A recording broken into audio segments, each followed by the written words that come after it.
Luskar adi manca warna kalpataru dewa daru jaya daru minangka sarana dauting panggih pinanganten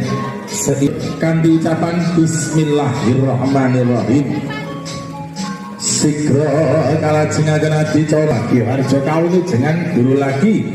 Assalamualaikum Rara Ayu. Waalaikumsalam Kang Mas. Monggo pinarak langgang sampun paripurna sigra temanten putri sumba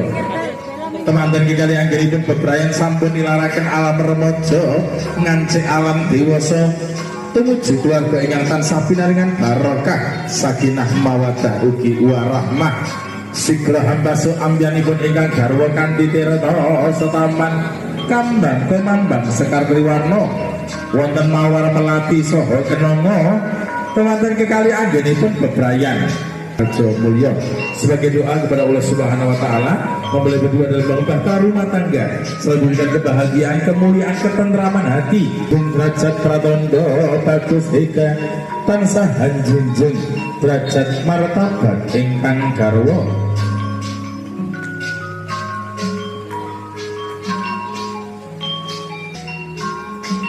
lumaksana lumambalon alon temanten putri pratondo tansah miturut manembah menapa ingkang dados dawuhipun guru lagi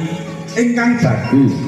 temanten kagem anggenipun bebrayan ampun ngantos miyar-miyur bak donga pangestu rama kaliyan ibu temanten sarimbit anggenipun bebrayan nggih putraku sak kloron tak pangestoni anggen bebrayan nggih bapa kaliyan ibu tansah paring pandonga pangestu anggonmu bebrayan kamulian katentreman enggal-enggalo pinaringan putra ingkang saleh-saleh ayo nggih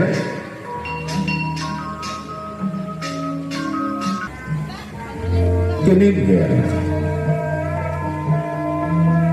putraku sak kloron wong bagus rika wong ayuning dia tak lungguh nggih ana ing papan kamulian kene yo kula